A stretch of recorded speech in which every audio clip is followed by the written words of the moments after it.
Hey there, sports history fan. This is Arnie Chapman, aka the Football History Dude, and I'm here to help you finish your Christmas shopping list and let everyone else over there stiff-arm their competition while trying to fight off that tryptophan on Turkey Night.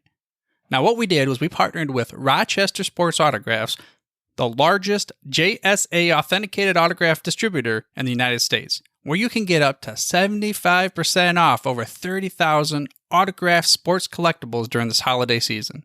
They have something for everyone. But how is RSA able to offer such great deals on JSA authentication, you ask? Well, they do this by making deals directly with athletes so there are no extra markups, and they choose to then pass that savings on to you, the customer. Now, all orders from Rochester Sports Autographs are top quality and shipped to your door with top authentication and a money-back guarantee. But hurry up because customers are so stark raving mad for RSA that memorabilia sells out daily. All you have to do is head over to shoprsa.com/SHN. Again, that's shoprsa.com/SHN. So don't wait to bring home your favorites and own a piece of sports history for you and the loved ones on your shopping list this holiday season. Now it's time to take a sports break, a look at sports history on a daily basis.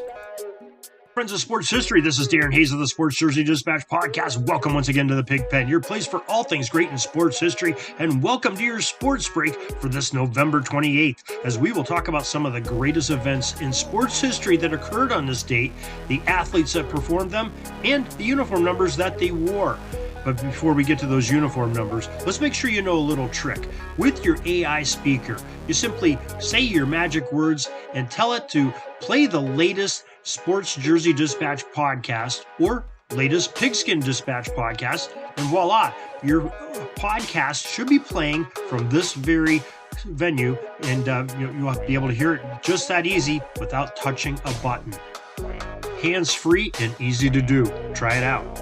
Now, those uniform numbers for November 28th are 4, 8, 16, 12, 21, 24, 20, 16, 41, 43, 11, 13, and number 9.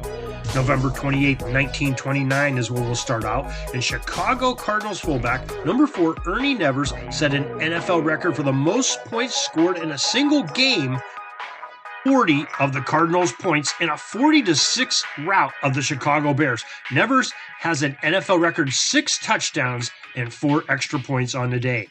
November 28, 1938, the 4th Heisman Trophy Award was given to Texas Christian number 8 quarterback Davey O'Brien. Now, we have a great podcast episode where author and historian Timothy P. Brown of footballarchaeology.com on Pigskin Dispatch comes out and tells us all about Davey O'Brien and that great number 80 war at Texas Christian.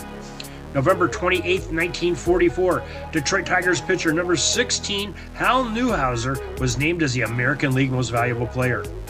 November 28, 1955, the 1956 NFL Draft, Gary Glick, number 12 from the University of Colorado A&M, was the first pick by the Pittsburgh Steelers.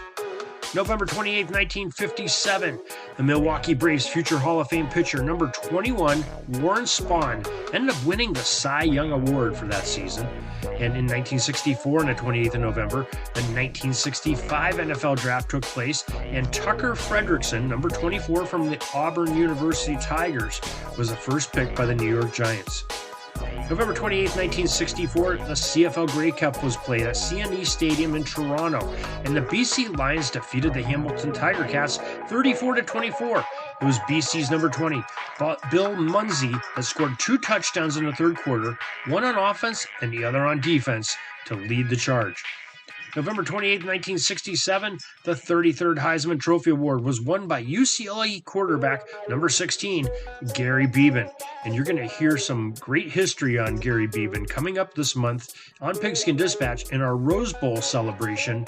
Beeben was a part of one of the great Rose Bowl games that Dana Auguster talks about when he visits. That'll be played later on in the month of December. November 28, 1969, number 41, Ted Sizemore became the 7th Dodger to win the National League Rookie of the Year honors. November 28, 1978, it was the 44th Heisman Trophy Award, and it was earned by Oklahoma running back number 20, Billy Sims. November 28, 1979, the LA Dodgers, number 43, Rick Sutcliffe, won the National League Rookie of the Year award. November 28, 1993, another CFL Grey Cup game was played, only this one was played at McMahon Stadium in Calgary, as the Edmonton Eskimos defeated the Winnipeg Blue Bombers 33-23, and Sean Fleming, number 11, recorded a record-tying 6 field goals in the contest. November 28, 2010, another Grey Cup game of the CFL. This one at Commonwealth Stadium in Edmonton, and the Montreal Alouettes retained their championship with a 21-18 close thriller over the Saskatchewan Roughriders, and Alouettes quarterback number 13, Anthony Cavillo's third title in his career. November 28, 2015, Jamie Vardy, number 9, scored for Leicester City in a 1-1 draw against Manchester United at the King Power Stadium. It was an EPL record 11th consecutive game in which Vardy scored a goal. So that is your sports history for this November 28th. A little sports break to take you away from everyday life for a moment.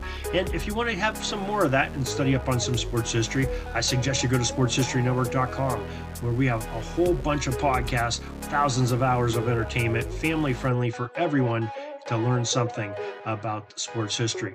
And also you can go to pigskindispatch.com and jerseydispatch.com for some more great content, podcasts, and more to give your sports history brain that little extra food for the day. So till tomorrow, everybody, have a great sports history day. We're dribbling around and see the shot clock's almost out, so we got to put up our shot and come back tomorrow for some more great sports history. We invite you to check out our websites, jerseydispatch.com and pigskindispatch.com. Not only see the daily sports history, but to experience the preservation of great events and people that play the games. Find us on Pigskin Dispatch. It's also on social media outlets of Facebook, Twitter, Instagram, and don't forget the Pigskin Dispatch YouTube channel to get all your daily sports history. Pigskin Dispatch is happy to be associated with the Sports History Network, the sports headquarters of yesteryear, found at sportshistorynetwork.com. This podcast is part of the Sports History Network, your headquarters for the yesteryear of your favorite sport. You can learn more at sportshistorynetwork.com.